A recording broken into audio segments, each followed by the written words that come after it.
अस्सलाम वालेकुम dear students, कैसे हैं आप? उम्मीद है आप सब खैरियत से होंगे। हम डिस्कस कर रहे हैं 10th क्लास मैथमेटिक्स और हमारी एक्सरसाइज 1.3 जो है वो कंटिन्यू है। एक्सरसाइज 1.3 का क्वेश्चन नंबर 1 और क्वेश्चन नंबर 2 जो है वो प्रीवियस लेक्चर तक हम डिस्कस कर चुके थे। आज के लेक्चर के अंदर हमने एक्सरसाइज 1.3 का क्वेश्चन नंबर 3 जो है वो स्टार्ट करना है और उसकी स्टेटमेंट ये दी गई है, if z is equal to 5 - 2 iota then verify that. ये आपने दिए गए कुछ एक्सप्रेशंस जो है वो आपने वेरीफाई करने हैं, ठीक है। तो सबसे पहले हम ये एक्चुअल में इन क्वेश्चंस के अंदर मॉडुलस जो है वो यूज़ हो रहा है और मॉडुलस हम ऑलरेडी जो है वो डिस्कस कर चुके हैं, बट उसकी जो कुछ प्रॉपर्टीज़ हैं मॉडुलस की वो हमने डिस्कस नहीं की। अच्छा, ये बुक के अंदर प्रॉपर्टीज़ मेंशन है, ये चारों की चारों प्रॉपर्टीज़ जो है ना वो आप यहाँ पे हाईलाइट कर लीजिएगा। सॉरी, 3 प्रॉपर्टीज़ दी गई हैं, 4 तो वो कॉन्जुगेट की थी। पहली प्रॉपर्टी जो दी गई है वो ये कह रहा है कि modulus of z is equal to modulus of conjugate of z, यानी कि अगर हम किसी कॉम्प्लेक्स नंबर का कॉन्जुगेट लें या कॉम्प्लेक्स नंबर का मॉडुलस लें या उसके कॉन्जुगेट का मॉडुलस लें, वो दोनों आपस में बराबर होंगे। पहली प्रॉपर्टी। प्रॉपर्टी नंबर 2 कि अगर हम किसी कॉम्प्लेक्स नंबर का मॉडुलस लें या उसके एडिटिव इन्वर्स का कॉन्जुगेट लें मॉडुलस लें या उसके डबल कॉन्जुगेट का मॉडुलस लें या उसके एडिटिव इन्वर्स के कॉन्जुगेट का मॉडुलस लें, तो सब की सब वैल्यू सेम आएंगी और ये हमारा क्वेश्चन एक्सरसाइज में आएगा, ये हम प्रूव करेंगे, ठीक है। जो थर्ड प्रॉपर्टी है वो ये है, तो कह रहा है कि अगर हमारे पास एक कॉम्प्लेक्स नंबर है उसको अगर उसी के कॉन्जुगेट के साथ मल्टीप्लाई कर दें तो जो आंसर आएगा वो उसी कॉम्प्लेक्स नंबर के मॉडुलस के स्क्वायर के इक्वल आएगा, ठीक है। अब हम ये सारी चीज़ें जो है वो प्रूव करेंगे, ये हमने डिस्कस जो कर ली हैं। पहला पार्ट जो है वो क्या कह रहा है, आइए ज़रा रजिस्टर्ड की तरफ चलते हैं। ये प्रॉपर्टीज़ मैंने तीनों की तीनों बच्चे यहाँ पे लिखी हुई भी हैं। Properties of a modulus of a complex number, किसी भी कॉम्प्लेक्स नंबर के मॉडुलस की क्या क्या प्रॉपर्टीज़ हो सकती हैं, तो ये पहली मैंने आपको बता दी हैं ऑलरेडी, यहाँ पे बस मैंने मेंशन की हैं। क्वेश्चन नंबर 1 की तरफ चलते हैं। If z is equal to 5 - 2 iota then verify that z double conjugate of z is equal to z। Part number 1, left hand side हम इसकी ज़रा लेते हैं। सबसे पहले हमारे पास बिलफर्ज ये z की वैल्यू दी गई है, यानी कि जो भी हमारे पास कॉम्प्लेक्स नंबर दिया गया है z, ये उसकी वैल्यू लिख लेंगे। 5 - 2 आयोटा इसकी वैल्यू दी हुई है। अब हम अगर इसका फर्स्ट टाइम कॉन्जुगेट लेंगे तो मैं इधर भी बार लगा दूंगा और इधर भी बार लगा दूंगा। बार का मतलब क्या होगा कि इसका कॉन्जुगेट है, ठीक है। जब इसका कॉन्जुगेट लेना होगा, जो मैं आपको इस एक्सरसाइज के स्टार्ट में फर्स्ट लेक्चर में बता के आ चुका हूँ कि हमने सिंपली ये जो दरमियान वाला साइन है इसको चेंज कर देना है, यानी कि वो वैल्यू जिसके साथ आयोटा होगा, आयोटा के साथ जो भी वैल्यू लगी होगी उसका साइन चेंज कर देना है, यानी कि कॉम्प्लेक्स नंबर के अंदर जो इमेजिनरी पार्ट होगा उसका साइन हमने चेंज कर देना है कॉन्जुगेट लेते हुए। तो ये इसका कॉन्जुगेट बन जाएगा 5 + 2 आयोटा। अब इसका चूँकि डबल कॉन्जुगेट लेना है लेफ्ट हैंड साइड पे, तो इसका डबल कॉन्जुगेट ले लिया, जो कि फिर इसका एक बार और लगा देंगे, यानी कि ये z बार की वैल्यू आ गई है सिंगल, यानी कि अगर मैं इस वाले बार को छुपा लूँ तो इसकी वैल्यू 5 + 2 आयोटा आ गई है। और जब मैं एक दफ़ा फिर बार लगाऊंगा तो लेफ़्ट साइड पर तो डबल बार हो जाएगा, लेकिन राइट साइड पर चूँकि एक बार एक कॉन्जुगेट हम सॉल्व कर चुके हैं तो हमारे पास 5 + 2 आयोटा फिर जो है वो बाहर आ जाएगा। अब इसका दोबारा से साइन चेंज करेंगे तो 5 - 2 आयोटा हो जाएगा।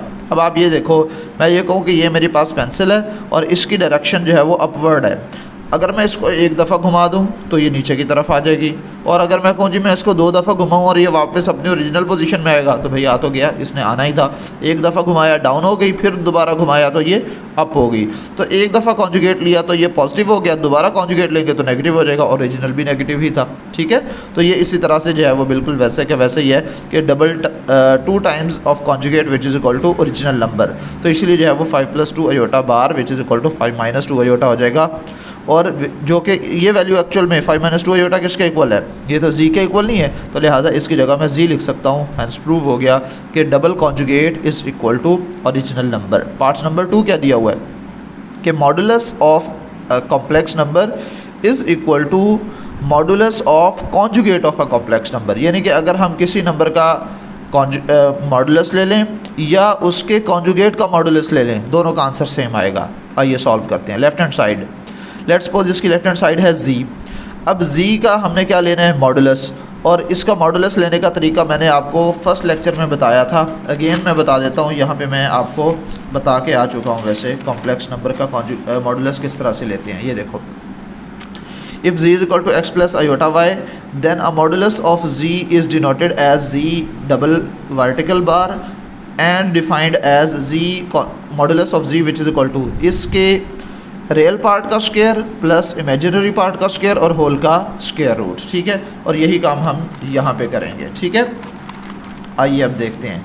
तो इसका जो रियल पार्ट है वो क्या है 5 उसका स्क्वायर प्लस जो इसका इमेजिनरी पार्ट है उसका स्क्वायर। अब सेंटर में प्लस तो फार्मूले वाला है वो तो प्लस ही आएगा, लेकिन जो इसका इमेजिनरी पार्ट है वो है -2 तो उसका भी स्क्वायर ले लेंगे। तो 5 का स्क्वायर 25 हो जाएगा, -4 का स्क्वायर +4 हो जाएगा। और ये प्लस में क्यों आएगा ये मैं आपको पिछले लेक्चर में बता चुका हूँ, ठीक है। तो 25 + 4 जो है वो 29 हो जाएगा और ये इक्वेशन नंबर 1 आ गई है। अब अगर हम राइट साइड की बात करें तो राइट हैंड साइड जो है वो z बार का मॉडुलस है, ठीक है। तो z हमारे पास 5 - 2 आयोटा है, z बार जो है वो 5 + 2 आयोटा हो जाएगा। डायरेक्ट लिख लेंगे क्योंकि यहाँ पे मैं आपको बता चुका हूँ, माइनस था तो प्लस हो जाएगा। अब हमने z बार का क्या लेना है मॉडुलस लेना है। तो इसके x का स्क्वायर यानी कि इसके रियल पार्ट का स्क्वायर प्लस इसके इमेजिनरी पार्ट का स्क्वायर, दरमियान में ये प्लस जो है ये फार्मूला का है। तो ये 5 का स्क्वायर क्या हो जाएगा 25 और 2 का स्क्वायर क्या हो जाएगा 4, 25 + 4 29 और होल का स्क्वायर रूट। और ये हमारे पास इक्वेशन नंबर 2 आ गई है। इक्वेशन 1 की वैल्यू भी स्क्वायर रूट ऑफ 29 है और इक्वेशन 2 की वैल्यू भी स्क्वायर रूट ऑफ 29 है, लिहाजा दोनों का आंसर सेम आ गया है। From 1 and 2 left hand side is equal to right hand side. Part number जो 3 दिया गया है वो ये कह रहा है कि z modulus of z is equal to modulus of -z, यानी कि किसी कॉम्प्लेक्स नंबर का मॉडुलस और उसके एडिटिव इनवर्स का मॉडुलस लें तो वो बराबर होगा। तो पहले लेफ्ट हैंड साइड सॉल्व करते हैं। अब इसको आप इस तरह से भी सॉल्व कर सकते हैं, z मॉडुलस, तो z की वैल्यू लिखें और उसके बाद मॉडुलस का साइन लगा दें। और अब इसको आपने लिख लेना है मॉडुलस के फार्मूला के अंदर। इसका रियल पार्ट क्या है 5 और इमेजिनरी पार्ट क्या है, सिर्फ इमेजिनरी पार्ट लेना है, यानी कि आयोटा के साथ जो वैल्यू होगी उसका आपने स्क्वायर लेना है। तो प्लस फार्मूले वाला और -2 का स्क्वायर इमेजिनरी पार्ट का स्क्वायर, 5 का स्क्वायर 25 हो जाएगा और -2 का स्क्वायर +4 हो जाएगा। 25 + 4 29 और square root of 29 left hand side का आंसर आ गया है। अब -z का मॉडुलस लेंगे तो पहले तो हम -z कैलकुलेट करते हैं। तो मॉडुलस वैसे का वैसे माइनस वैसे का वैसे और z की जगह उसकी वैल्यू आ जाएगी 5 + 2 आयोटा जो कि क्वेश्चन में दी गई थी 5 - 2 आयोटा। तो ये 5 - 2 आयोटा मैंने z की वैल्यू लिख दी है। माइनस को अंदर मल्टीप्लाई करेंगे -5 हो जाएगा, माइनस + 2 आयोटा हो जाएगा। अब इसका हमने लेना है चूँकि कॉन्जुगेट मॉडुलस, तो अब इसका मतलब यह है कि रियल पार्ट का स्क्वायर यानी कि -5 का स्क्वायर प्लस इमेजिनरी पार्ट का स्क्वायर यानी कि 2 का स्क्वायर। -5 का स्क्वायर भी क्या होगा +25 और 2 का स्क्वायर क्या होगा 4, 25 और 4 29। तो ये equation 1 square root of 29, equation 2 square root of 29, hence proved, ये भी साबित हो गया, ठीक है। उसके बाद नेक्स्ट जो है वो हमारे पास दिया हुआ है क्वेश्चन नंबर 3 का पार्ट नंबर 4। क्या कह रहा है कि 2 times product of z and z bar is equal to modulus of z और उसका स्क्वायर या square of modulus of z। पहले लेफ्ट हैंड साइड को सॉल्व करते हैं। z हमारे पास क्या है 5 - 2 आयोटा, z बार क्या लेंगे तो इस माइनस को प्लस में चेंज कर देंगे तो 5 + 2 आयोटा हो जाएगा। फिर अब हमने क्या लेना है इन दोनों का प्रोडक्ट लेना है z × z बार। z की वैल्यू क्या थी 5 - 2 आयोटा और z बार की क्या वैल्यू थी 5 + 2 आयोटा। तो ये तो फार्मूला भी बन रहा है, आप चाहे तो इसका फार्मूला भी सॉल्व कर सकते हैं या इसको मल्टीप्लाई भी कर सकते हैं, दोनों सूरतों में आंसर सेम ही आएगा। तो 5 × 5 = 25, 5 × 2 10 आयोटा हो जाएगा, -2 आयोटा मल्टीप्लाई बाय 5 -10 आयोटा और माइनस प्लस -2 टू द 4 और आयोटा इंटू आयोटा स्क्वायर हो जाएगा। और इन दोनों को आप जो है वो कैंसिल कर सकते हैं, +5 आयोटा और -5 आयोटा ये दोनों कट जाएंगे, ठीक है। तो ये बच गया 25 -4 आयोटा स्क्वायर की जगह -1 आ जाएगा, -1 और ये -+4 हो जाएगा। ये 25 + 4 29 जिसको हम इक्वेशन नंबर 1 कह देंगे। और जो राइट हैंड साइड है अब वो लिखेंगे। सबसे पहले हमें चूँकि z का मॉडुलस लेना है तो पहले हम z लिखते हैं फिर उसका मॉडुलस लेते हैं, जब आंसर आ जाएगा तो उसका स्क्वायर ले लेंगे।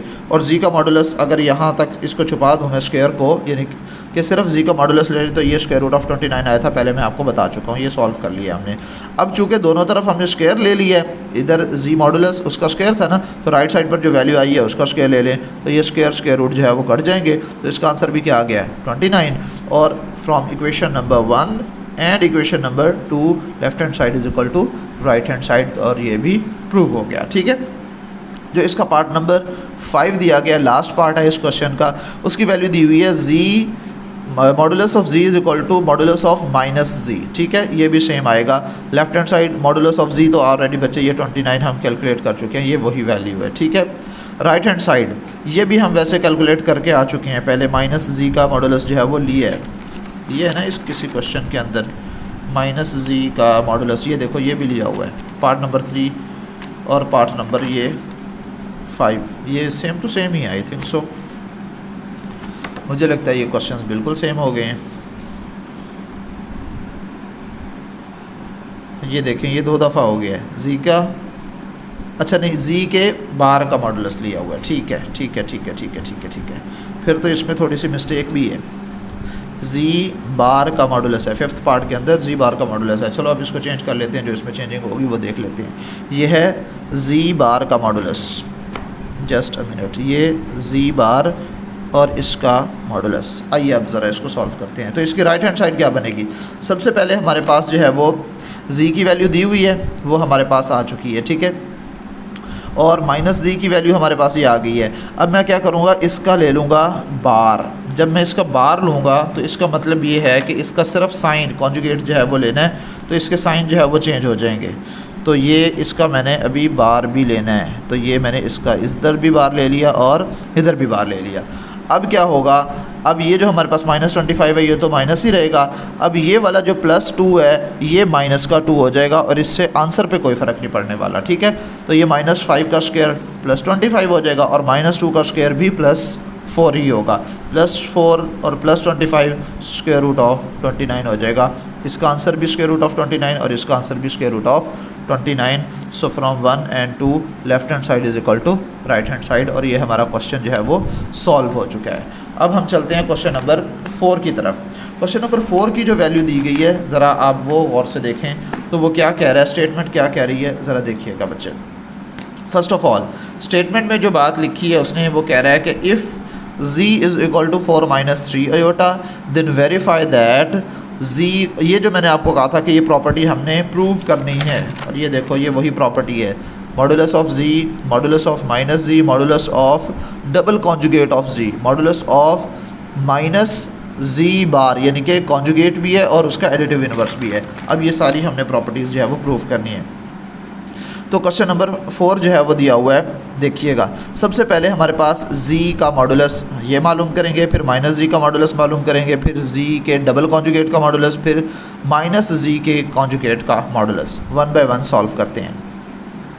देखो z का मॉडुलस हमने लेना है, z की वैल्यू क्या दी हुई है 4 - 3 आयोटा, तो ये 4 - 3 आयोटा का मॉडुलस। ठीक है, 4 उसका स्क्वायर -3 और उसका स्क्वायर दरमियान में फार्मूले वाला प्लस आ जाएगा। ठीक है, 4 का स्क्वायर 16 हो जाएगा, -3 का स्क्वायर +9 हो जाएगा, 16 + 9 25 हो जाएगा, और इसका अगर मैं स्क्वायर रूट ले लूँगा तो ये +5 इसका आंसर आ जाएगा। ठीक है, और इसको आपने इक्वेशन 1 कह के यहीं पे छोड़ देना है। ठीक है, फिर उसके बाद -z का हमने मॉडुलस लेना है। तो सबसे पहले ये माइनस वैसे का वैसे z की वैल्यू 4 - 3 आयोटा वैसे के वैसे माइनस को अंदर मल्टीप्लाई करेंगे तो ये -4 हो जाएगा और ये माइनस +3 आयोटा हो जाएगा। ठीक है, उसके बाद अब हमने इसका चूँकि मॉडुलस लेना है तो -4 का स्क्वायर प्लस फार्मूले वाला और +3 का स्क्वायर, -4 का स्क्वायर +16 हो जाएगा और 3 का स्क्वायर +9 हो जाएगा, 16 + 9 25, इसका स्क्वायर रूट लेंगे फिर 5 आ जाएगा और ये हमारे पास इक्वेशन नंबर 2 बन जाएगी। फिर थर्ड ये भी सॉल्व करना है ना। फिर अब थर्ड की बारी है डबल कॉन्जुगेट ऑफ z और उसका मॉडुलस। ठीक है, तो सबसे पहले हमारे पास z की वैल्यू लिख लेंगे 4 - 3 आयोटा और उसका डबल कॉन्जुगेट। एक कॉन्जुगेट लेंगे तो ये माइनस से प्लस में चला जाएगा और एक बार जो है वो कट जाएगा। फिर इसका कॉन्जुगेट लेंगे यानी कि ये प्लस फिर माइनस में चेंज होगा और ये दूसरा जो बार है वो भी कट जाएगा। फिर उसके बाद हमने इसका क्या लेना है, मॉडुलस लेना है। तो 4 का स्क्वायर 16 और -3 का स्क्वायर ये दरमियान में प्लस फार्मूले वाला और -3 का स्क्वायर 9, तो ये 4 का स्क्वायर 16 + 9 का 3 का स्क्वायर 9 और 16 25 का स्क्वायर रूट अगेन 5 आ जाएगा। इसको हम इक्वेशन नंबर 3 कह देंगे। अब लास्ट चीज़ रह गई है -z बार और उसका मॉडुलस। ठीक है, तो आइए स्टार्ट करते हैं। -z बार, तो पहले बार सॉल्व करेंगे। 4 - 3 आयोटा था तो ये 4 + 3 आयोटा हो जाएगा। फिर उसके बाद माइनस अंदर मल्टीप्लाई करेंगे, माइनस का 4 माइनस प्लस माइनस का 3 आयोटा हो जाएगा। अब इसका मॉडुलस लेंगे -4 का स्क्वायर और प्लस फार्मूले वाला -3 का स्क्वायर। -4 का स्क्वायर 16, -3 का स्क्वायर 9 और 9 16 25, इसका स्क्वायर रूट लेंगे तो 5 आ जाएगा। अब ये देखो इक्वेशन 1 की वैल्यू 5, इक्वेशन 2 की वैल्यू भी ये 1 की वैल्यू 5, 1 की वैल्यू 5, 2 की वैल्यू 5, 3 की वैल्यू भी 5 और 4 की वैल्यू भी 5। जब सब की वैल्यू 5 आ रही है तो इसका मतलब ये है कि ये हमारे पास z का मॉडुलस और -z का modulus, double conjugate of z का मॉडुलस, फिर उसके बाद -z और उसका कॉन्जुगेट, उसका भी मॉडुलस, ये सब बराबर आ रहे हैं, सब की वैल्यू सेम सेम आ रही हैं। तो हम लिखेंगे from 1 2 3 and 4 this is equal to this, this is equal to this and this is equal to this, लिहाजा ये सब आपस में बराबर हैं और ये प्रूव हो गया है। ठीक है, उसके बाद है हमारे पास क्वेश्चन नंबर 5। क्वेश्चन नंबर 5 की जो स्टेटमेंट्स हैं ज़रा वो देख लें। क्वेश्चन नंबर 5 का जो है वो एक ही छोटा सा क्वेश्चन है, उसके 2 पार्ट्स हैं। ठीक है, उसने कहा कि z1 जो है वो हमारे पास 2 + 3 आयोटा है और z2 जो है वो -1 + आयोटा है। Then evaluate real part of z1 into z2, और दूसरा आपने बताना है कि imaginary part of z1 and z2। Book में से मैं आपको क्वेश्चन का दीदार करवा दूँ ज़रा। ये देखो वो ये कह रहा है कि अगर मेरे पास z1 जो है उसकी वैल्यू जो है वो 2 + 3 आयोटा हो और z2 की वैल्यू जो है वो -1 + आयोटा हो, तो आपने z1 × z2 करके जो आंसर आएगा उसका रियल पार्ट बताना है और फिर z1 और z2 को मल्टीप्लाई करके जो आंसर आएगा उसका इमेजिनरी पार्ट बताना है। तो ये है इसका सवाल। ठीक है, आइए ज़रा सॉल्व कर लें और इस आज की ये एक्सरसाइज भी हमारी कंप्लीट हो जाएगी। Late z1 × z2 is equal to z1 की वैल्यू 2 + 3 आयोटा, z2 की वैल्यू -1 + आयोटा। मल्टीप्लाई करें, 2 × -1 2, 2 × iota 2 iota, 3 iota multiply by -1 -3 iota, 3 iota multiply by iota plus 3 iota का स्क्वायर, -2 वैसे का वैसे। ये जो 3 आयोटा स्क्वायर था तो ये आयोटा स्क्वायर -1 हो जाएगा, -1 मल्टीप्लाई बाय 3 ये -3 हो जाएगा। तो -2 -3 ये स्टार्ट में आ गए, फिर 2 आयोटा प्लस का और -3 आयोटा जो है वो ये माइनस में है, तो ये हमारे पास सेपरेट लिख लेंगे। -2 और -3 -5 हो जाएगा, 2 आयोटा -3 आयोटा माइनस आयोटा बच जाएगा। अब चूँकि उसने ये हमारे पास किसकी वैल्यू आई है, z1 × z2 की वैल्यू आई है और उसने कहा था कि z1 × z2 का रियल पार्ट आपने बताना है। तो इसका रियल पार्ट क्या बना है, -5 नहीं बना। So real part of z1 × z2 is equal to -5। अब इसी का उसने इमेजिनरी पार्ट भी पूछा था, तो आपको ये दोबारा सॉल्व करने की ज़रूरत नहीं है, मैंने डायरेक्ट लिख दिया imaginary part of z1 × z2।